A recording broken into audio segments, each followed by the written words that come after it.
We are putting on side skirt extensions from Extreme Online Stores. Super nice carbon fiber finish. The same thing as the front lip. It has these grommets around these holes that they provide. The carbon finish is only on the part that matters, the part that you can see. You don't even need to take the side skirt off. You can just stick it on as is. This side skirt is off of my wagon that we're building right now. So it's the Sport or the V side skirt with a little flare at the bottom of it.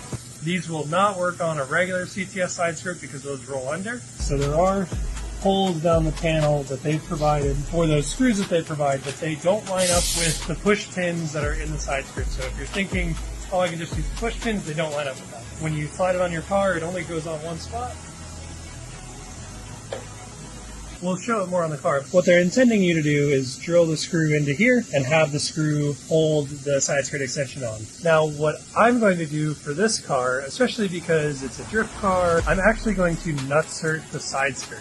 Basically, you install it like a rivet, but we're going to put those in the side skirt so that I can bolt this on and be able to take it off easy.